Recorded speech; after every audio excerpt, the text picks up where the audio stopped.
Bienvenidos a Conversaciones de Fe, soy Ismael Cot y hoy estoy con unos amigos, Oscar Israel y Gesem, los dos que son de cultura judía, de tradición y que también son de tradición cristiana, conocen a Cristo, es su Señor, su Salvador. Y con ellos vamos a hablar de tres libros que a mí me impactaron cuando me empecé a enterarme de estos libros, los tres libros de Melquisedec. Bienvenidos al programa, la verdad es un placer tenerlos con nosotros. Muchas gracias. Me acuerdo del programa de las sendas antiguas, que fue tuvo un impacto fuerte con la gente. Y ahorita estamos hablando de estos tres libros, pero también de un personaje, porque Melquisedec es alguien muy especial, que no tiene genealogía, no tiene principio, no tiene fin. Tiene Salem como príncipe de Salem, ¿no? Entonces vemos muchas conexiones, obviamente, con Jesucristo. Pero estos libros, ¿de dónde salen? ¿Cómo nos enteramos de que existen? ¿Quién los escribió? Pues todo eso yo creo que nos va a ayudar a entender muchas cosas, ¿verdad? Claro. Entonces sí, explíqueme. Pues muchas gracias por invitarnos y sí, hermano, efectivamente son materiales muy importantes para poder concebir o comprender toda la estructura de la palabra del Eterno, ¿no? Ajá. Si no conocemos esto, entonces es como leer una porción del rompecabezas. Y es que hay muchos porqués. Aquí se habla, por ejemplo, de Abraham, el padre de la fe, el padre de muchedumbre. Sí, claro. Entonces vemos cómo nuestro Creador toma a Abraham para ser el patriarca mayor. Sí. De Isaac y de Jacob convertido a Israel. Sí. Que de alguna manera de ahí provienen las 12 tribus de Israel y es el germen de la tierra. Es para hacer la luz. Para hacer la luz tiene que estar bien apegado a la verdad. Exacto. Y entonces hoy día estamos viviendo tristemente en este mundo en una Babilonia religiosa. Ajá. Donde por más que somos hijos del Eterno, luego no nos entendemos porque se hablan diferentes lenguajes y no es el hablar el español y el inglés y el alemán, sino es el lenguaje espiritual que nos hace falta tener todos en común unión, pero sobre todo, más que la letra, guiados por el Ruaj y el que nos guía a toda verdad, que está en la palabra del Eterno. Exacto. Nuestro fundamento principal, obviamente, que es Mashiach o Yahoshua, nuestro Salvador. Sí. Bueno, también ahí tenemos algo muy importante, que Él es la palabra. Claro. Él es el verbo. Es el verbo estuvo con nosotros. Entonces, nuestro fundamento es la palabra del Eterno. Conocemos la palabra, nos hace libres, pero también nos da el discernimiento para poder revisar libros como estos y darnos cuenta que efectivamente no son libros, como le llaman, deuterocanónicos, porque el hombre no es nadie para canonizar. No, claro que no. Sino el Creador, el mismo Eterno, da testimonio por su verdad. Entonces, cuando revisamos libros como este de Melquisedec, entonces podemos, sí tener una concordancia certera y ver que cada una de las palabras que se emiten ahí tienen un fundamento bíblico, torágico, y darnos cuenta que es la verdad. Sí, también. Entonces, ahí es a donde podemos entonces empezar a analizar partes como esta que nos muestra el libro de Melquisedec, que es un panorama pero inmenso de información. En verdad, es una subjetiva muy especial porque es espiritual. Claro. Y entonces nos permite ver sucesos como aquel cuando Abraham va a rescatar a su sobrino. Claro. A su sobrino Lot, con aquellos 5 reyes que, bueno, Cualquiera dice, ¿cómo pudo un ejército tan pequeñito de pastores, hermano? Sí, claro. No eran entrenados en nada de guerra, No, ¿no? ni siquiera tenían un arma, tenían un bordón en su mano, tenían una lámpara Sí, sí, sí. y no tenían más, No, una no. lámpara con aceite. No, y enfrentarse a ejércitos de reyes malos, que Así, sabemos que no iban a dar concesiones ni tener misericordia. así es, ¿No? Y había botín. exactamente. También se trataba de dinero. Sí, no, hermano. Y aparte ellos ofreciéndole, llévate lo que quieras, y él al final dice, no, denle de comer a mis pastores nada más, Claro, porque no sea que después digan que por ustedes me enriquecí, ¿no? claro. Si el que me da todo es Esa es la el gran Eterno. enseñanza sobre la verdadera prosperidad. Es Así es, esperar que venga de Dios, porque cuando Dios te la da, sí, te ha capacitado antes para poder tenerla. exactamente. Y no se te echa a perder Tu a bendición. veces tus valores. ¿Cuántas veces la gente se pierde por un botín? Así es. Entonces es tan importante esto. Pero regresando a Melquisedec, estos tres libros, ¿quién los escribió? ¿Melquisedec o...? Ujú. Bueno, pues ahí, aquí tenemos datos. Ujú, Obviamente todo esto es una adquisición que se ha analizado profundamente. ujú, De hecho, estos rollos ujú, se encuentran expuestos. Hay una exposición allá en Jerusalén. ujú. En el Museo de Jerusalén en Israel. Ahí está el museo en Jerusalén y vemos cómo, bueno, incluso tiene la forma, si uno lo ve por la parte exterior, pareciera que tiene la forma como de un jarrón. Ah, Extraordinario. wow. Desde afuera se ve así como si fuera el planetario de por acá, en Ajá. pequeñito. Bueno, allá se ve así, en forma de un jarrón. Mm, Entonces, y por dentro también pareciera que está uno dentro del jarrón, de donde wow. los encontraron. Ujú, Estos se encontraron en una, bueno, específicamente el libro de Malquitzedek, el gran rollo de Malquitzedek, se encontró en el Qumran, Ah, ok. en la cueva número 11 del Qumran, De acuerdo. y se le llama el gran rollo de Malquitzedek, ya que son 7 rollos Ujú. unidos, todos cosidos. Wow. Entonces, por eso es una pieza muy grande y se le conoce como el gran rollo de Malquitzedek, ¿no? De acuerdo, de acuerdo. Se encontraron en el Qumran y entonces, bueno, pues de ahí se conforma de 3 partes. Ujú. Uno que es la historia de un vaso, Ah, ok. en la cual, bueno, se especifica esta parte que hablábamos de Abraham, Ok. ¿no? Sí. De Abraham cuando va a rescatar a su sobrino Lot Ujú. de Sodoma y Sodoma y Gomorra. Gomorra. Y bueno, ahí nos narra toda esta parte. Hay otro libro, el segundo, que es el libro de Shalem. Ujú. Ahí es a donde también nos habla sobre Malquitzedek. Y esto nos ayuda muchísimo para quitarnos muchos tabús, muchas doctrinas o hipótesis personales, porque mucha gente cree y está en el entendimiento humano de que se trata del mismo Yahoshua, Ajá. porque precisamente, como lo vemos en la palabra del Eterno, dice que sin genealogía, ¿no? Sí, claro. Pero bueno, ahí hay datos que son bien importantes, porque el que diga que no tiene genealogía, entonces ahí hay un detalle muy especial. Si vemos las genealogías que aparecen en la palabra del Eterno, vemos que, por ejemplo, es importante la genealogía de Noaj, por ejemplo, para acá. Ujú, Vemos que tiene 3 hijos, se habla de sus genealogías, ujú. pero específicamente hay una genealogía muy especial que es la de Abraham, Ujú. porque a través de ese linaje entonces tiene que venir nuestro Mashiach. Sí, claro. Por eso es que Una profecía esa terrible. genealogía se está plasmando en la palabra. Ujú. Sin embargo, eso no quiere decir que Malquitzedek sea celestial Claro. y haya venido a estar aquí. Él tenía un padre, ahí en la historia de Salem, ahí podemos ver que él tenía a su papá, que él estaba a cargo de un reino y un reino especial, Claro. porque es este reino a semejanza de Yahoshua, Sí.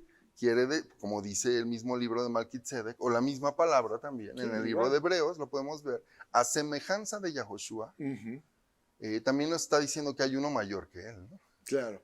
Pues eso es un tipo y sombra. Sabemos que todo el Antiguo Testamento son tipos y sombras de lo que vamos a conocer nosotros en nuestra dispensación. Así es. Pero había ya unas señales interesantes de ver cómo se conecta Abraham finalmente con el tipo de sombra de la semilla final, ¿no? Del resultado ahí de su obediencia y de su fe. Es muy importante llegar a comprender las dos conexiones.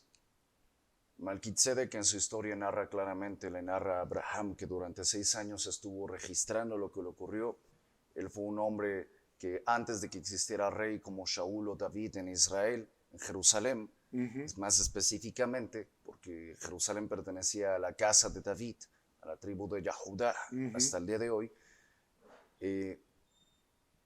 Antes de que hubiera un rey en Jerusalén, mucho antes de Abraham, hubo un rey llamado Adoniah. Adoniah, un sheimita de parla hebrea, era hebreo. Es que la palabra hebreo no solo se refiere a los judíos, se refiere a aquella semilla descendiente de Shem que mantenía el idioma hebreo. Y bueno, algunos pueblos se esparcieron, etc. En este caso, menciona que no se encuentra la palabra en hebreo, el registro de genealogía, de días, de cuánto vivió, en qué edad lo tuvo su padre, como en el caso de cualquier otro ancestro en el Tanaj, en el pacto, en el antiguo pacto. Y encontramos claramente que tampoco se menciona si tuvo hijos, no menciona su línea hijo de abuela, de tal. Lo único que menciona es a su padre, Adoniah, un sheimita que se estableció en Shalem. Jerusalén proviene del hebreo antiguo Jerusalem. Actualmente se dice Jerusalén, pero Jerusalén viene de la palabra Shalem, que en hebreo antiguo es una derivante de Shalom. Shalom es paz divina, Shalem es como la armonía divina, es otro fruto de la Shalom. Wow. Ahí encontramos que Melquisedec, por ejemplo, en su libro nos narra que él era príncipe de Shalem, y que todos, en vez de armas, tenían instrumentos musicales, y él tocaba el laúd, un tipo de guitarra árabe o ancestro de la guitarra flamenca española actual, y del violín y de varios instrumentos de cuerda modernos. Es interesante ya que toda su música era para el Creador, y se constata que servían al Creador que le enseñó Shem y Noaj a servir, el Creador del universo, el único. Claro. Cuando ellos estuvieron ahí, su vida fue dentro de estos rollos explicada, narrada, cómo llegó un joven que le traicionó al imperio, hizo que algunos se rebelaran con él. A Melquisedec le quitaron su laúd, que era como el tipo de cetro de poder en el trono de Shalem, donde se levantaban cánticos al cielo, y llegó el punto en el cual padeció, a tal grado que aquel joven que le traicionó le golpeó, le hizo heridas en las muñecas, en las manos, en toda la espalda, y tuvo que sufrir por recuperar el reino de Shalem. Le dijo, si quieres que recuperar el reino de Jerusalén, tienes que dar tu vida por ese pueblo. Cuando él ya estaba a punto de morir, el Creador envió ayuda, socorro, le levantó, llegó, y al ver todo lo que había sufrido, el que pensaba que había muerto se sorprendió al ver que este mismo venció, pagó el castigo por salvar a Shalem. Conexión con Jesús recuperando el reino de los cielos. Sí. Ese beduino llamado Melquisedec, que era un beduino, se levantó, se recuperó el imperio de Shalem, y al final fue triste la historia. Tristemente, así como hoy en día el que cayó, el ángel caído, el exportador de luz, lucero de la mañana, que se ha revelado, que el Creador le reprenda, va a ser lo mismo. Él fue el que envió al Mashiach a la cruz a través de esos fariseos, y era necesario que se cumpliese. El Mesías se entregó por Jerusalén, pero por la Jerusalén eterna, Jerusalén, Olam, la eterna, la divina, la que viene como una kalah, una novia hadashah, nueva, ataviada con ropa. Es importante destacar que Melquisedec, 100% un humano, pero que era sombra de aquel que iba a devenir, había de venir, al cual el mismo Abraham dio el diezmo. Sí. En representación de esto. Exacto. Sí, que es un pasaje muy importante también. Sumamente importante. Ver que el diezmo no era un asunto de ley, sino de reconocer realmente quién estaba enfrente de él como tipo de sombra, pero es ahí donde a veces el tiempo de Dios es complicado, porque Abraham vivía finalmente lo que vivimos nosotros. Por eso también, cuando dice la palabra, y él creyó, y le fue contado por justicia. Él conoció nuestra justicia antes de la salvación realmente establecida. Claro, así es. Y así es Dios. Entonces, obviamente aprendemos muchas cosas de la vida de Abraham, que para mí es uno de mis grandes héroes, porque es un personaje que salió de todo un entorno tan complicado. Por eso entiendo que también cayó donde cayó, porque de donde venían no estaban ahí todos santos ni nada, ¿verdad? Claro. No, entonces se había quedado algo ahí, pero Abraham logró purificarse, lo que Lot no logró hacer, ¿verdad? Y se mantuvo siempre en margen de la maldad y del pecado. Sí. Aunque no era perfecto. Llegó a representar a la esposa del Cordero, sí, que intercede por aquellos que no tienen suficiente aceite para el día de la redención, de la Geulah, de la redención del arrebatamiento tan extraordinario que debe de venir en el mundo entero, sobre todo los hijos que creyeron y encendieron sus lámparas y tuvieron suficiente aceite, que es el amor y el cumplimiento de los mandamientos por amor y no por religión. Claro. Y además es una consagración que para nosotros debe de ser ejemplar, ¿no? Sí. Algo que nosotros debemos de considerar importante para que así lo asumamos nosotros, ya que como descendientes de él, entonces tenemos que preservar ese amor, esa devoción, esa consagración absoluta al Eterno, e incluso tenemos que meditar quién es el Eterno bajo el ejemplo que nos da Abraham, ¿no? Por supuesto. Y bueno, vemos grandes profecías incluso que hizo Abraham, como aquella de que su hijo le pregunta ¿y dónde está el cordero? Y dice, Yahvé se proveerá de cordero, ¿no? Sí, claro. Entonces, ¿en dónde? En ese mismo monte, en el monte Moriah, llamado el Gólgota después, ¿no? Y cumpliendo con un día de una festividad importante, que era el jubileo número 40, y exactamente Yahoshua 40 jubileos después viene a cumplir con eso. Entonces son grandes ejemplos que nos muestra el Creador a través de este varón, de su caminar, para que nosotros sigamos un poquito ese ejemplo, ¿no? Porque hay que ser imitadores de Mashiach. Yo creo que sí, y además de todo esto es ver el ejemplo de Abraham y ver que sí se puede, porque lo logró, finalmente logró esta vida de fe. Es el padre de la fe, tal vez tuvo una oportunidad extraordinaria, pero Dios cuántos siglos estuvo buscando un hombre. Entonces, es un hombre extraordinario, la verdad, pero es un hombre. Entonces, nosotros no debemos de desanimarnos de la dificultad de la vida o de la persecución o no sé. Él estuvo en un mundo también bien difícil, lleno de maldad. La maldad había llegado a su máximo donde él estaba viviendo. Estaba a cuántos kilómetros de Sodoma y Gomorra. No estaba lejos. Sí, ¿no? Además, bueno, estando tan cercano, esto lo podemos descubrir en otros libros como el libro de Asher, que su padre servía o estaba con Nimrod. Era un qué malas relaciones. Un superintendente de Nimrod. Perseguido por entonces, Nimrod, y castigado a Abraham por el mismo Nimrod, ¿no? Metido a un horno como aquellos 3 varones que estaban en Babilonia y bueno, tantas cosas, ¿no? Tantas cosas. Bien, yo creo que ya ahorita estamos llegando al final de este primer programa. Entonces vamos a seguir. No se pierden lo que sigue. Va a ser de gran bendición. La verdad, casi nunca se habla de estos 3 libros de Melquisedec. Es algo importante conocer un poquito más de lo que podemos aprender acerca de la palabra de Dios. Entonces, suscríbanse al canal, ayúdennos también a compartir esto, a mandar a mucha gente para que esta enseñanza alcance realmente a los que necesitan saber, que quieren saber más acerca de la palabra de Dios. Y mientras recuerdan, siempre en victoria,